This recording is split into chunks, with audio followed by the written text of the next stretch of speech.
Welcome to the Bird Podcast. I'm Shobha Narayan. With us today are two senior conservation specialists from Audubon. Their full bio will be posted in the show notes section of this episode, but let me introduce you to them. Aurelio Ramos is Senior Vice President for Audubon Americas. In that role, he oversees the program, its international partnerships, and the conservation teams working throughout Canada, Latin America, and the Caribbean. Gloria Lentijo is the Working Lands Strategy Manager for Audubon. She's Audubon Americas. She's a native of Colombia and has more than 18 years of experience integrating community participation in conservation. And she does this through implementation of bird-friendly practices in agricultural landscapes. Welcome, Aurelio and Gloria. Thank you for having us. So I am here in Bangalore, India, and it's been raining all week. So it'll be great to hear where you are calling in from and what's it like there. Thank you, Shobha. I'm Colombian, born and raised in Colombia, South America. I'm currently living in Washington, D.C. It's late at night and it's not raining as it is over there, but thanks for having us here. Mm-hmm. Yes, thank you. Thank you, Shobha. And right now I'm in Colombia, in the middle of the coffee growing region in the Andes of Colombia. Very rainy today, very cold. So I'm wearing a jacket today. And you might hear a little bit of background noise because of the rain. Okay. Yeah, I and think it's late here too. Yeah, thank you for doing this at your dinner time. Thank you so much. For all of us here in India, to go to Colombia is the dream because it is one of our guests said it's the birdiest countries in the world. Exactly. So Aurelio, a basic question. You have international partnerships and you manage them. And is it mostly in Latin America, in the Americas, or is it in other locations? Audubon is one of the leading organizations on bird conservation. It works, it has more than 100 years, is based in the US, but it has a work in what we call the Western Hemisphere. So in all of the Americas, from Canada all the way down to Chile and Argentina. We focus mostly on the Western Hemisphere and the Americas, but we partner with BirdLife International, which is our global partner that has a presence at a global scale, also in Asia and in India, we have partners. Mm-hmm. And why are the Americas, basic question, why are the Americas important for birds and birding? Let me start with the value of birds. Why are we focusing on birds? And birds are important, or the power of birds relies on what we call its intrinsic value. Basically, it's important that birds, as all the creatures in nature are valuable. But when you look at birds on its direct and indirect value, birds are, first of all, very charismatic. Everyone sees birds on their backyards, when they go to their farms, when they go to the countryside. Birds are everywhere, interlinked with culture, interlinked with our songs. Birds love kids. The other area is birds we call them bird tells us. They are good indicators of the health of ecosystems. If something is wrong with water, you can see it because birds, fly away and they go to other places. Also, they provide very important environmental services. So pollination, they're really important on pollination. They have an important value. There are estimations that in places like Jamaica, Colombia, for coffee, around $125 per hectare our birds provide on pollination. The same with vultures for, for maintaining a healthy ecosystem. Also on cattle ranching with fleas, you see a lot of birds eating the fleas of cattle ranching, so does a lot of that. And of course, on tourism, it's one of the main industries, and bird watching, it's a very big sector, with more than 45 million bird watchers just in the US, and it's an industry of around $76 billion. So very important, and especially also for local communities. Now, the Americas is a very important continent for biodiversity. It holds 20% of the biodiversity of the planet. It has some of the most mega diverse countries, 7 of the 10 mega diverse countries on the planet. And it is also true in birds. Out of the 10,000 bird species, the Americas hold around 4,500 bird species. So extremely important on bird conservation, the Americas. Mm-hmm. Okay, thank you. Gloria, Aurelio, I'm going to come to your strategies for the next question. But Gloria, you are an expert in connecting community, agriculture, and bird-friendly practices. So I was thinking this varies from culture to culture. So can you tell us how you do this in the Americas? Sure. Pretty much we know right now from research that there are some bird-friendly practices that can be used in productive areas like agricultural systems and cattle ranching production.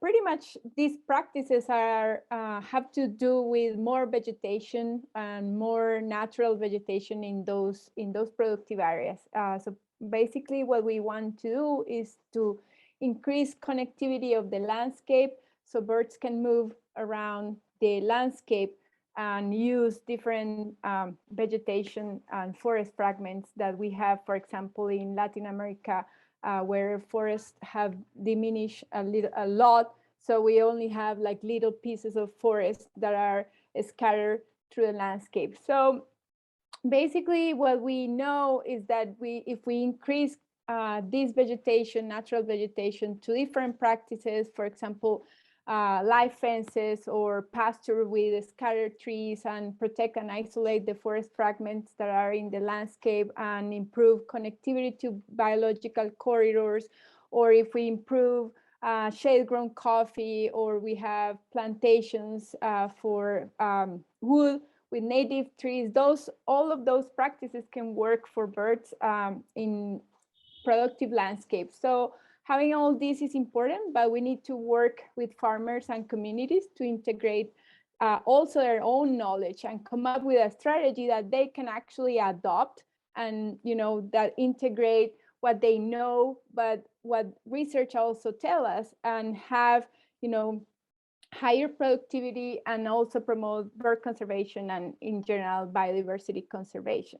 So that's, even though there are cultural differences, I think this is like a basic thing that applies for every country in the planet. So if you don't integrate what people know, the traditional knowledge and also science, you can come up with a strategy that works in the long term.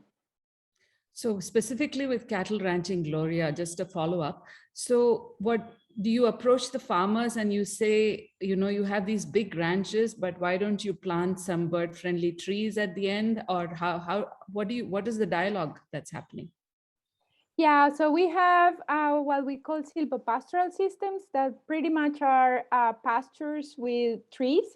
It depends on the area, the altitude, and different other characteristics of the landscape, but mainly it has pastures with more trees. So this can, increase productivity in some areas and leave some areas in the farm for conservation. So the best areas for production and for pastures are left for that, and then you increase productivity and you increase the number of cows or cattle you have in those pastures, and then you can leave some areas or bigger areas of the farm that are not as productive to conservation. So what we use or what we do is that we have trainings with farmers. We also work with governments to promote incentives, economic incentives for farmers or for producers to change their practices, to improve these silvopastoral systems or strengthen what they already have, increase productivity. But it's really, really important to have an incentive program in place that farmers can have economic incentives to change the practices that traditionally they do in their own farms, but also that they increase knowledge about these practices and what they do, why they are important, what can be done in their farms. So those are like the things that they need to do and improve in their own farms, but all of course have to be taken care with incentives and also with better training and capacity. So we have so many farmers in India, and I'm just thinking, if I were a farmer and I'm told, give up a quarter of your land for birds, the reaction will not be good. They will say, why it's my livelihood. So so the negotiation is by saying that I will give you this much money to leave it, or is it saying we can teach you how to? So how do you do the negotiation? Yeah, it depends. Of course, it depends on the landscape. It depends on the productivity of the areas, but what we usually do here in Colombia, for example, and in other countries in Latin America, is to start with a planning process of the farm. So you sit with your farmer and the family, and a technician that can help. So they start a dialogue and they start talking about what is the farm, what it has, what are the ecosystems in the farm, what are the areas that are productive, what are the areas that are not that productive, if they have, for example, forest fragments or buffer areas or riparian corridors or habitat. So the idea is to start like making a concept where you can draw what you have in your farm and what is your dream farm. What do you want in the future to be, what the family wants to have in the farm. So what do they expect? So the idea is not like imposing practices or asking farmers to give up what they want or what they have.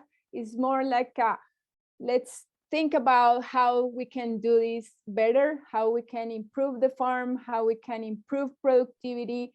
So the idea is that they can plan together with better capacity. That's why we do trainings with farmers first, and then once they know a little bit better, they can start planning their own farm, so they can start dreaming on what they want. So I don't know, I think it might happen in India too, but for example, in Colombia, we do have like really big farms, and these really big farms are not as productive as they should be. What do they grow? Sorry to interrupt, Gloria. What do they grow? Because we have no idea. What are some of the farms growing? We do have cattle ranching a lot. In flatlands, in the valleys of the Andes, and then in the mountains, we also have cattle ranching, we have coffee, we have fruits, we have plantains. So different kind of crops, but the main things are pretty much cattle ranching and coffee. Okay. So especially like in the Andean part of the country, because we have like the eastern part of the country and part of the Amazon that is pretty much pristine forest, and the llanos, which is the flatlands of the eastern of the Andes, that are pretty much also cattle ranching. Yeah, thank you. So Aurelio, I was very taken by your website's ambition definition of what you all want to achieve. And it says, your new strategies are designed to deliver conservation results at an unprecedented scale and pace. Now, both of these words are important. So please talk about the strategies and also talk about scale and pace. And why is this speed necessary? Thank you, Shobha. Basically, the urgency of scalability is driven by two global agendas that are really important. The first one is, of course, climate change. We're seeing all the drastic extreme weather events that are happening all over the world, including India, including Latin America, including the United States, more floods, more droughts, more fires. We definitely need to make some, bring to scale some of the solutions that are already there to mitigate and adapt to climate change. And I'll talk a little bit more about those. The second global agenda is on biodiversity loss. We are losing biodiversity by the hundreds or the thousands, of the scientists say, compared to the rate that naturally is happening. So IUCN, on a study on 2019, talks about 1 in every 4 species is at risk of extinction worldwide. So definitely we need to do some very, again, bring to scale some of the solutions that we already have on hold. Now, there are other studies that show that nature-based solutions, and I'll explain, nature-based solutions are things like what Gloria was talking about, silvopastoral systems, but other strategies, they can account for around 38% of the solutions that are needed for climate change, for mitigation and mitigation of climate change.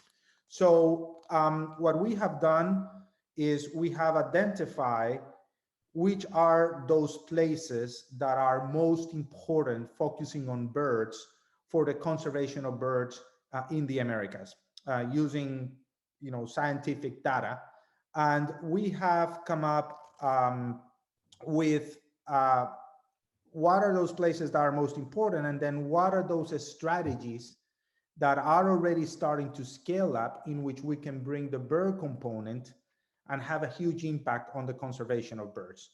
So we are talking, as you saw in our business plan, we are saying that we're going to start with 10 million. We have identified that to save 10% of the most important places on Latin America, we will need roughly around 193 million hectares. That's the size of Mexico, which is pretty big.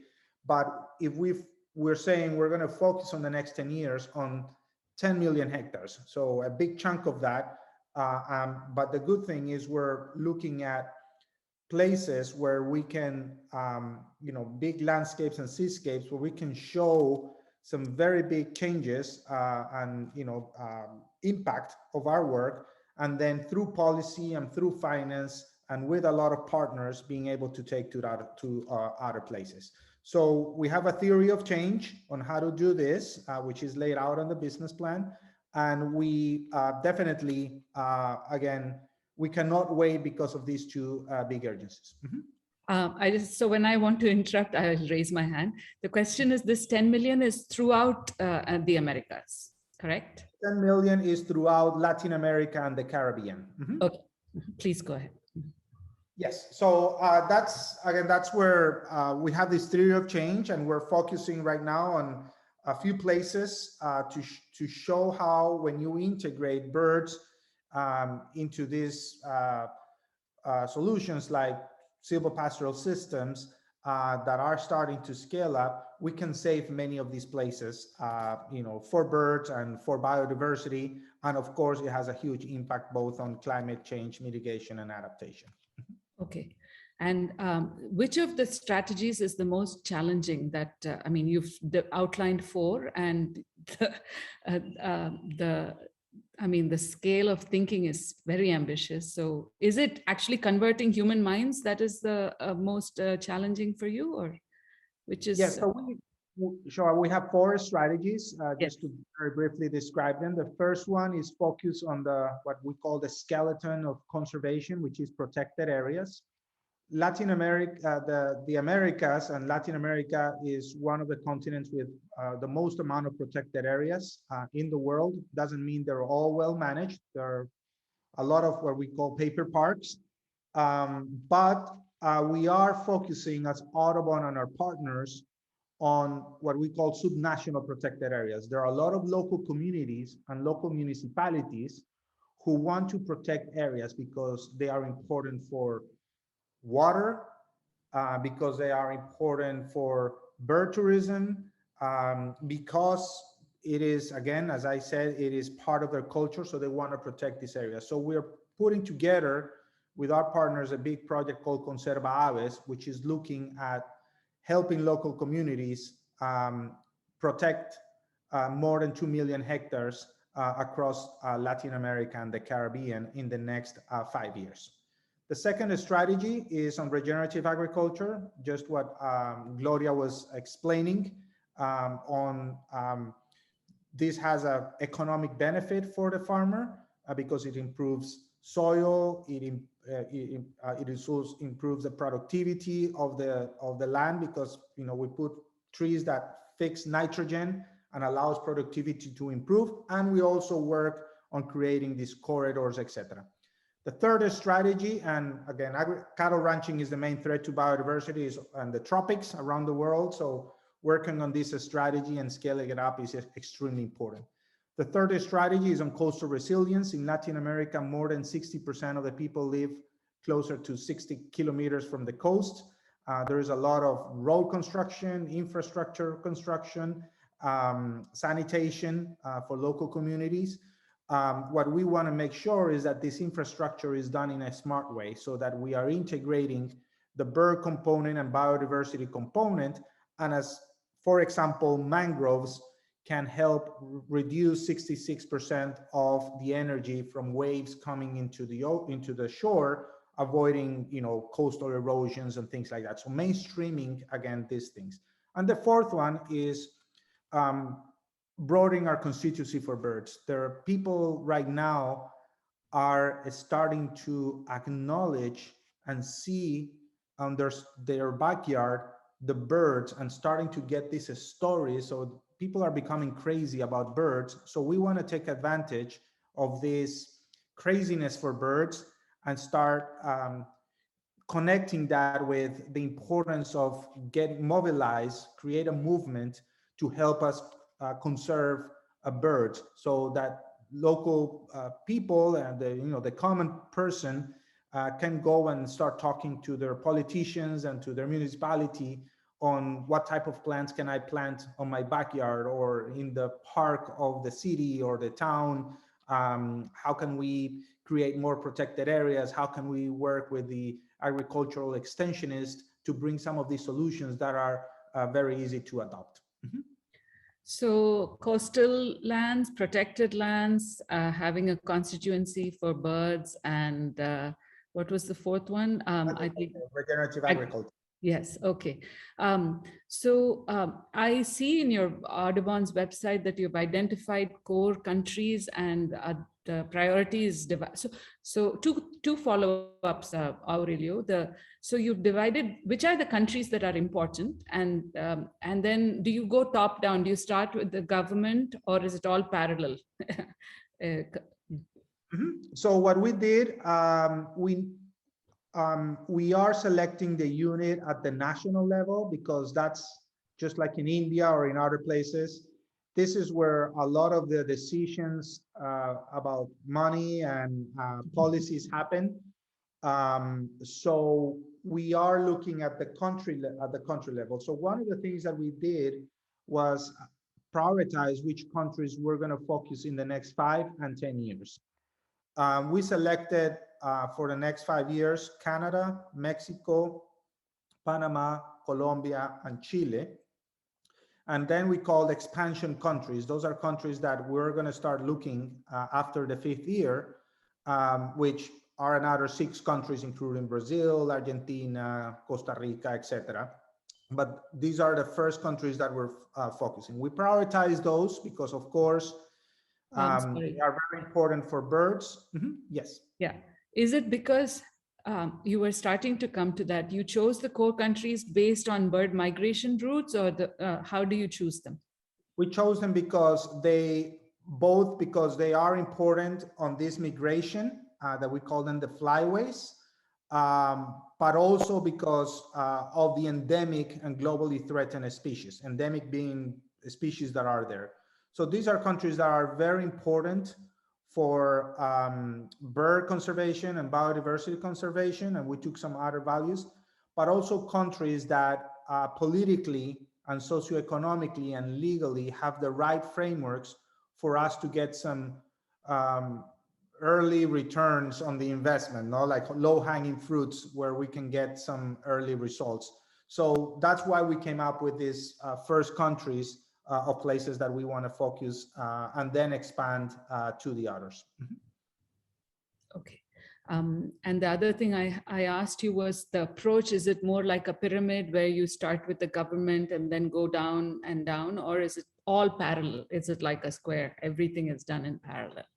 So we have a theory of change, which is there on the business plan. And I would say it's a parallel. It's non-linear. We start with identifying some what we call priority landscapes and seascapes in these countries. One seascape and one landscape in each of these countries, where we work with local communities, with the local government, with the private sector, and we develop what we call a blueprint, and what changes do we need to make in this landscape or seascape, and we select, as for example, in the case of agriculture, the Cauca Valley in Colombia, where it is an agricultural landscape. So we bring the main stakeholders and look at what type of investments are needed at a farm level, at a regional level, and create what we call the playbooks, is the how to make it happen. Then we take these playbooks into a national level to work with the national governments, and we are creating something we're supporting the development of something that we call the national plans for the conservation of birds. In the case of Colombia, we're working with the Humboldt Institute and the network of environmental bird organizations in Colombia. And we are basically updating that strategy, but work with all the different stakeholders. So we take these playbooks on how do you bring birds at the agricultural sector, and we plug it in at this national level and get the resources and the policies that are needed to make it happen all over the country. And of course, this is attached to the commitments that a country like Colombia has internationally with the Convention of Biodiversity and the climate conventions. So, Gloria, can you talk about the challenges that you faced? Because every country can learn from that. Sure. I think that there are two main challenges that are considered that are crucial to tackle. One is cultural. The majority of farmers and producers has a tradition on how they do things in their own farms. So changing behaviors is not easy.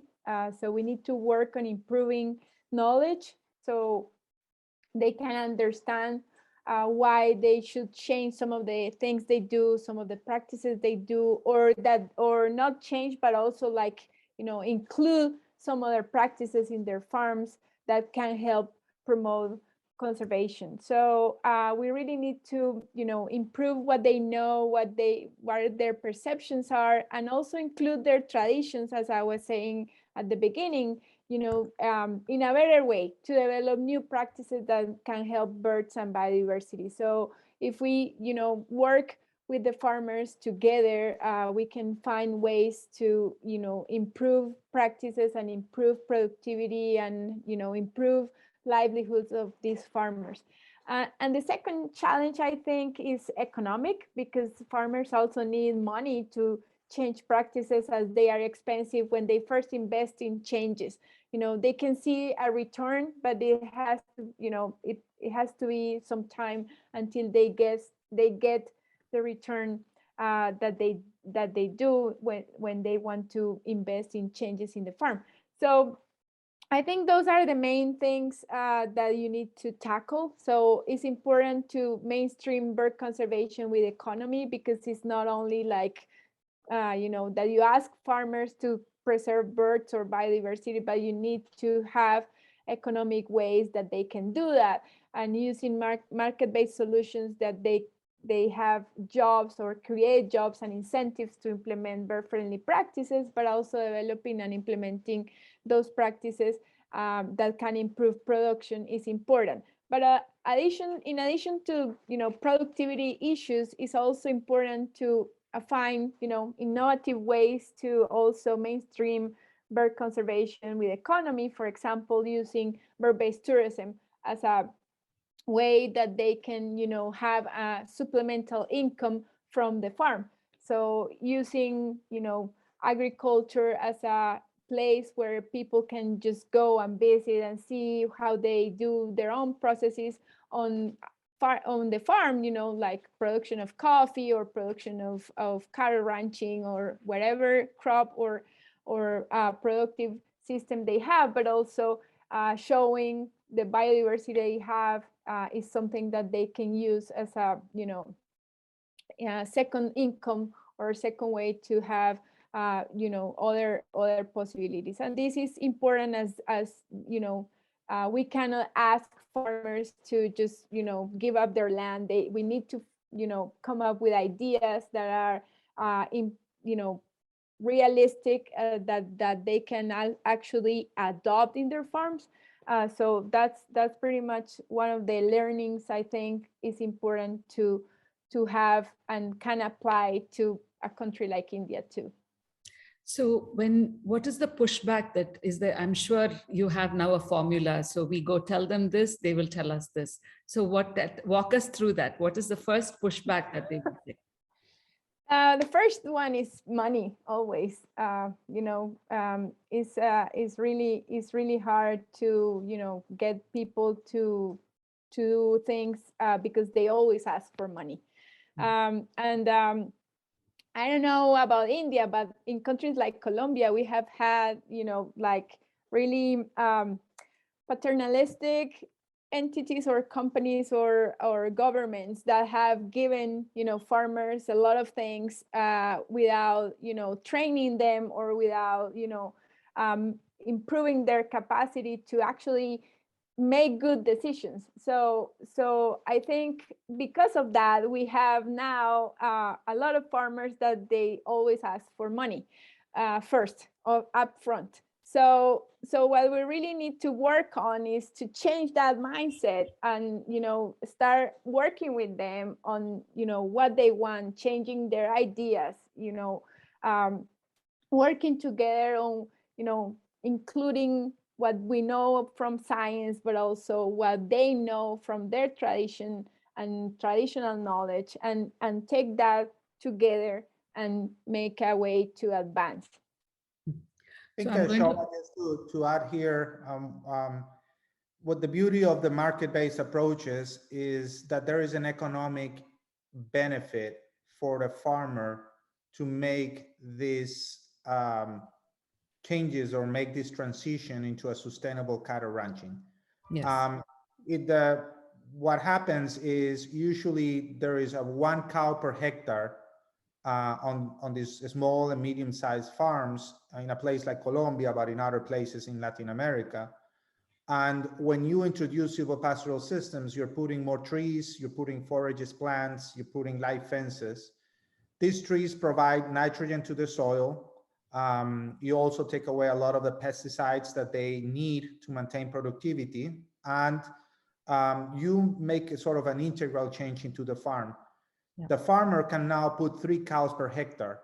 So suddenly you're increasing your soil instead of degrading the land. You're because of all the material, you're increasing, the health of the soil, you're improving the humidity and the water in the farm. And that's how you get suddenly the return, the increase on productivity that Gloria was talking about. It has some costs in the beginning because you need to set aside areas, and that becomes a barrier. But after the third year, and this has already been shown, because that's why we talk, this is a model that is ready to scale, and it's already happening in thousands of farms. After the third year, the farmer starts getting the return on their investment. Yes. So it's really those first 3 years on how you provide the technical assistance, which is costly because it's not like you just suddenly put any trees or anything. There is a science behind it. And there are also a cost because you're setting aside some parts of the farm to allow the trees to grow. So it has an impact on the short-term returns of the farmer, but the model is already there. It is really about how do we scale it and how do we make this happen, yes. In a more robust way. And you need to be working, as Gloria was saying, with the government, with the private sector, with the Association of Cattle Ranchers, with the scientists to make this happen at the scale. And what we're doing as Audubon is bringing that bird knowledge on, is not any tree that you should be planting. There is an opportunity to have some native trees also that are important for birds, yes. Because when these migratory birds arrive, there are specific birds that are looking for specific fruits. Which are those trees that we can maximize this opportunity for birds? So that's a little bit of the science that Audubon is bringing into the table for the other partners. So either of you, maybe Gloria, will talk to me about this playbook that Gloria was talking about and Aurelio talked about. So if you can make it specific examples, it will help us imagine. So what are these trees? And Gloria, you talked about the traditional practices and the expertise. What are these traditional practices? I don't know if you want to elaborate a little bit, Gloria or Aurelio. Gloria, go ahead. You're the expert. So the playbook is pretty much a manual with ideas and practices that farmers can implement in their farms.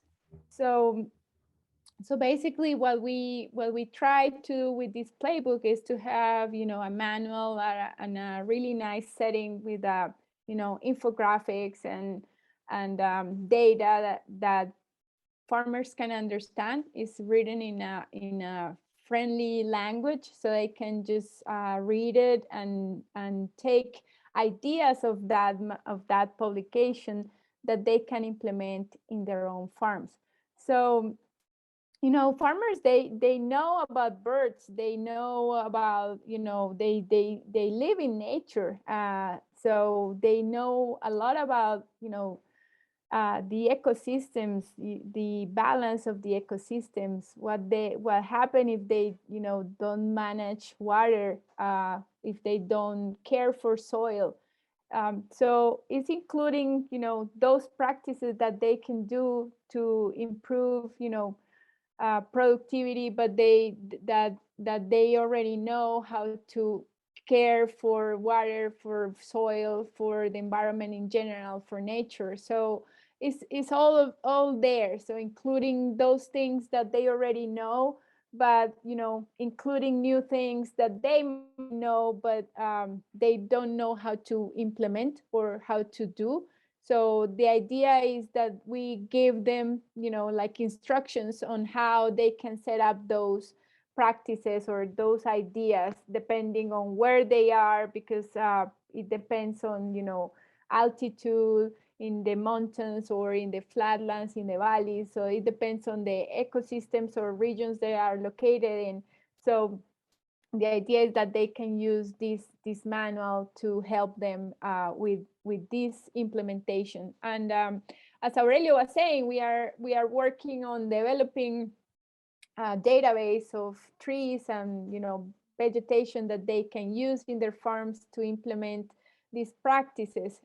Depending on the region where they live, these plants might be different. So we really need to work on what are the trees that they can put in the farms for getting these benefits for birds, but also for productivity. So we are working also in that area.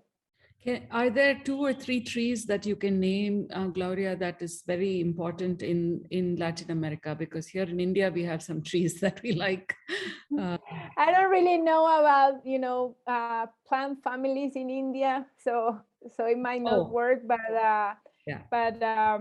some plants here, some trees here that are really important and are cecropias, which are called yarumos in the common name here. They produce a lot of fruit for birds, and the leaves get twisted, so they get a lot of spiders and other insects that some birds get feed on, besides the fruits. And some other trees are, for example, ficus, genus ficus, that are very good. They produce like little berries, and when they fruit, a lot of fruit eaters come to those trees, and are incredible times to sit there and bird watch, because it's like a really nice event. Those are important trees. We have very different families that are important here, especially ones that produce fruits, or the ones that, as I was saying, that have leaves that can shelter a lot of insects. Those are really important types of trees that can help a lot of birds. Other trees that have like really big flowers, like genus Inga, for example, for Latin America, are really, really important because they produce flowers that have a lot of insects, but also nectar that can shelter a lot of hummingbirds and other honey feeders that are can use those trees too. Okay. I'll come back to that very specific example. But Aurelio, according to your executive summary, which is very concise, 5 pages, and I read it, Audubon aims to conserve 10 million hectares, like you said, all across Latin America and the Caribbean by 2026, and 40 million by 2030. Now, this is a very ambitious number, and you call it your North Star. But I was just curious about how you came up with the number, because you could have come up with 5 million, you could have come up with 15 million. Was there a process to choosing the number and the locations? So as I told you, the first thing that we did was identify those places that are important for migratory and endemic and globally threatened species. And we said, okay, 30%, that's what the scientists say as a threshold. That came up with a number of like 700 million hectares, which is a huge area. So we said, what are the 10%, the most important places? What are we talking about, and where are those on the map? That's where the number of 193 million hectares came by. So we said, okay, how, Audubon and the partners, knowing that that is the North Star, 193, and more or less, we have a big chunk of that is already on protected areas, IUCN 124, so national parks, etc., leaves up like 120 million hectares that are needed, that are still a gap. So we said, okay, let's take, 1/3 of that in 10 years. And in 5 years, let's take a smaller, because as I told you, we're doing this proof of concepts, this playbook. So it's going to take us a while as we get geared up. So it's sort of like a hockey stick. So we talk with the team, with partners, and agree on that 10 million hectares. That is a sizable, based on the work that we have, is still a huge challenge, very ambitious. But we have identified the places, and I think we have the 4 strategies that are going to get us there, and with the highest return on investment. So we are confident that that we should be able to get to that 10 million hectares in the next 5 years. Mm-hmm. So I imagine the way you do this, and you say that in your website, is you work on pilot projects. And how do you conceptualize these pilot projects? And again, that would be the most challenging phase, because you're selling it to the constituents. So tell us about, maybe give 1 example or 2 examples of a specific pilot project that we can visualize. Okay. So one of those pilot projects is in the Cauca Valley, where, again, in this 600,000 hectares, you have around 8 to 10% of the birds that are globally. This is a really important bird-rich area. And for those who don't know, where would this be? Which This is country? in the south of Colombia. When the Andes reach Colombia, it opens in 3 different mountain ranges. So it is on the Western Valley in the south. So and it is a place that it goes from, in a dramatic way, from 1,000 meters over sea level all the way up to 4,000, 4,500 meters above sea level. So it is very important for local resident species, but also a lot of migratory birds also come here from, from the north and from the south. So we selected this place, and we are working, as I mentioned, with creating a blueprint of what it is needed on the long run.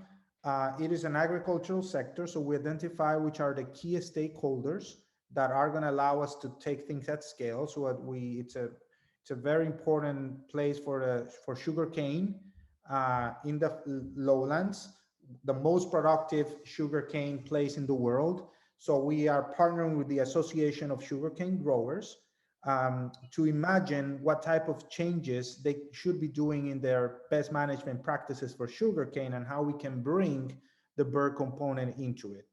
We then, they are very important, sugarcane and agriculture, it's 80% of the water. Yes. Aurelio, you can bring bird component into sugarcane. How? By talking to the farmers and say, how, what is that? So a couple of the strategies. One is they are working with the authority to set aside areas that are wetlands in the past, so that they retrieve themselves a little bit and allow those rivers to flow. So that is being done right now. And we as Audubon and our partners locally are bringing the science of, again, what type of restoration you should be doing there, what type of plants should be there for all of these birds. The other one that the research institute, the Sugarcane Research Institute, Senicana, is doing, is they're doing a lot of research on, you have these corridors in between sugar cane that right now are on grasses, but you could be enhancing those with native grasses, as Gloria was saying, flowering plants. They also have, some corridors with trees, etc. So there are opportunities to enhancing the biodiversity in these places by doing some simple practices and things. And farmers wants to do it. It also brings a lot of benefits, co-benefits on diseases and other things that are for the sugarcane. So there's a whole work of research being done by the sugar sector, and we want to partner with them on the bird component. Now, the other area is the sugarcane, and as all agriculture, relies on water. 70–80% of the water is consumed by the agricultural sector. This valley has mountains on the side, so it is, as they are improving to reduce the amount of water they use on sugarcane, they need to rely and make sure that water coming from the mountains comes at the right time, without flooding or without any droughts. So they are interested on working with the farmers, with the cattle ranching farmers and the coffee farmers on the upper parts of the mountains, to ensure that they're doing also best management practices. So they have developed a fund, an environmental and social fund, to invest doing these changes in cattle ranching and friendly coffee. So we are also partnering with them to enhance the bird component into those cattle and coffee farms by working with them on which type of, again, plants they should be planting, what type of corridors they should be having, et cetera, et cetera, et cetera. So when you do this type of investment solutions that are already proven and work with the right partners and orchestrate putting all of these partnerships together, you can get to scale and putting people to dream. So that's, we're doing other things, but those are, orchestrating these main stakeholders, making things possible on the ground. It's what it makes a change. And then you bring some of these playbooks, these know-hows, to the policy level, through these national plans for the conservation of birds, working with the ministries of environment and other players to be taken to other places of the countries. Yeah. Gloria, just to jump off what Aurelio just said. So when we think of Colombia, we think of coffee. And he was talking about being a bridge between the sugarcane farmer and the cattle rancher and the coffee grower. So if you tell me as a coffee growing farmer, do all this, plant all these trees, the first thing I'll say is that's going to cost me. Are you going to give the money? And you already talked about that. So do you actually give them money for the first year, or how do you play with that? Yeah, so that's a really nice question. I used to work with coffee, so I have a lot of ideas about that. So pretty much what farmers can do is to apply for incentives through certifications. Pretty much, if they do have better quality coffee, they get a premium for their coffee when they sell it. So they can just have that to reinvest in the farm to do better practices. If they get into certification programs, those are very strict, and they ask for implementation of different practices, not only in environmental areas like using water in a better way, getting the soil preserved and other things, but also in the quality of coffee. So they have to do practices that increase or improve or maintain the quality of the coffee, but also have practices that are important for social benefits or for the families that are involved. So it's important for farmers to get into those certification programs, not only because they can have a premium with the coffee price over the long term, but also they have at the end possibilities to have a better farm, more productive farm, on a farm that will be productive on the long term, and they can leave the land to their kids, and be sure that that land will be productive 10 years, 30, 50 years from now. So that's part of that. I also wanted to mention that you asked me at some point in the questions we had, why is it coffee and as important area for birds? And I just wanted to talk a little bit about that, because coffee growing regions in Colombia are in the mountains. So we produce coffee between 1,000 and 2,000 meters above sea level. So as Aurelio said, we have 3 mountain ranges. So the Andes come from Ecuador as a whole, and then in Colombia they split in 3. So we only grow coffee in the mountains. So that gradient, or that altitude gradient from 1,000 to 2,000 is really important for a lot of birds and for a lot of migrants, especially migratory birds that come from the United States and Canada every year, rely on those altitude areas, that altitude gradient where coffee is located, where to arrive, right? So those are really important areas for birds. And as we know, we had, like 2 years ago, there was a study that showed that we have lost almost 2.5 billion birds that are migrant from the United States and Canada. So if we don't secure, conservation of both boreal and North American forests, but also areas where these birds arrive in Latin America, we are losing the battle. So coffee is pretty much the only cover or shade ecosystem in that altitudinal gradient. So it's really important for farmers to improve and increase shade trees in the coffee farms, because those are the trees that are important for these migratory birds and also for resident species. So you just you teach them to plant, as both of you keep on saying, that specific trees. Like in India, silver oak is planted in coffee plantations a lot. So do you say instead of just one tree, you plant 5 types of trees? How do you do that, Gloria? No, I mean, we have a lot of trees that works for shade, for coffee. So the idea is that we use what they know, because they already know what trees are good for, for coffee or for shade grown coffee. But also we just help them to plan the farm in a way that don't affect productivity, but that can help them to increase connectivity and improve trees, or include trees, that can improve, as Aurelio was saying, nitrogen in the soil and fixate nitrogen. So, they have these Inga trees that are plants or trees that are very good for shade.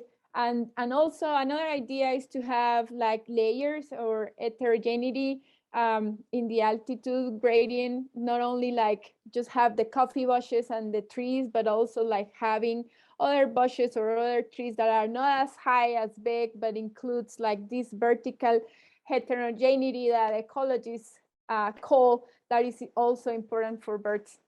Mm-hmm. And last thing, Gloria, before I move to the next one. So certainly in India, we see this, farmers don't want to use pesticides because it affects them. So they are naturally inclined towards these organic practices. And the problem is the certification, and it's too much paperwork. So do you find that once they figure, how many years, so do you find that once they figure out that this helps them, how long does it take for them to convert? Yeah, it's probably a process of, it depends on the crop, but for example, in coffee, it's probably like 2 years that they have to work a lot to get, to find a way to comply with all the certification requirements. In countries like Colombia, for example, for coffee, the government and the Coffee Growers Federation gives incentives to pay for the certification. So as they have like associations or coffee associations, they can apply for the certification as an association, not as a one farm, because that will be really difficult. So if they do that as an association that is, comply with, different types of practices or certification, that is easier. So they can all get into a group and apply for the certification, and the costs are reduced or shared by the whole association. And it seems like a lot of work at the beginning, and it is, to put in place all what they need to put in place to get certified.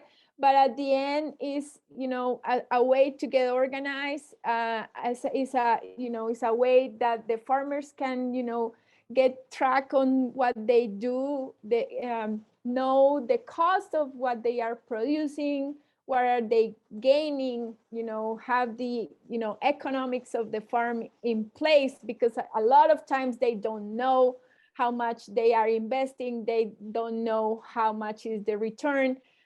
So that's important for them, because at some point they get, to know the farm better, and improve productivity, improve the livelihood of the family, and a way to get organized is probably what I think is one of the, positive impacts or pros of the certification.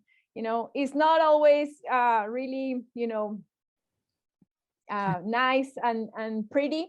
Certifications are also having, a lot of issues.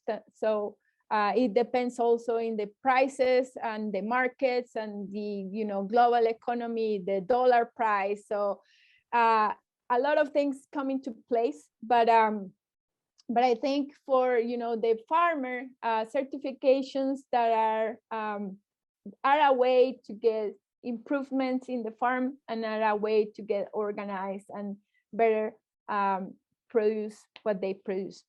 Yeah. So let's end with this question I ask all my guests. Aurelio, for people who have not visited South America, what can we expect to see there from a birding perspective?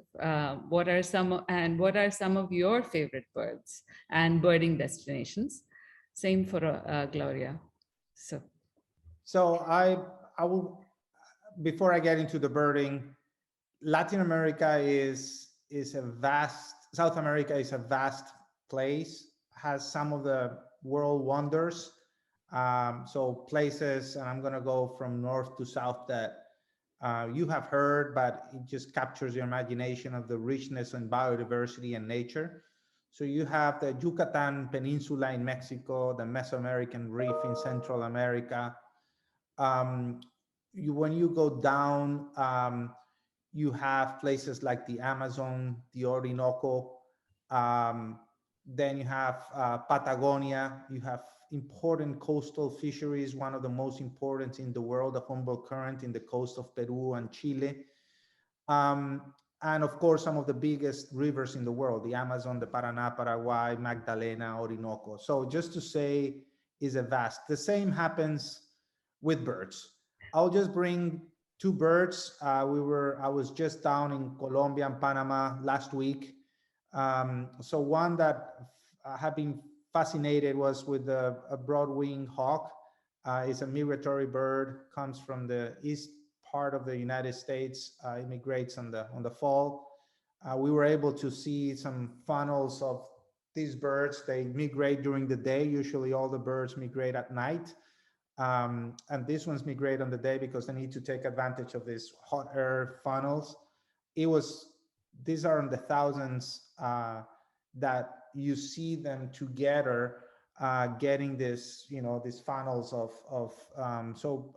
fascinating seeing the migration of these birds. And then the other one, when we were in Colombia, we went birding, and of course hummingbirds are in the plate. I'm new in the birding. I've been more in nature for many years, but I'm new in birding. But I saw what we call the colibrí pico espada, which is a sword-billed hummingbird, which have this long beak, and it was just fascinating, seeing such an amazing creature, nectaring from the flowers and just swinging it with such a long beak. So those are again a couple of the birds that I saw last week that fascinated me on these places. And I invite everyone to come to South America. Birding is an amazing place. Mm-hmm. And Gloria? That's such a difficult question to find a favorite bird, Shava, especially if you live in Colombia.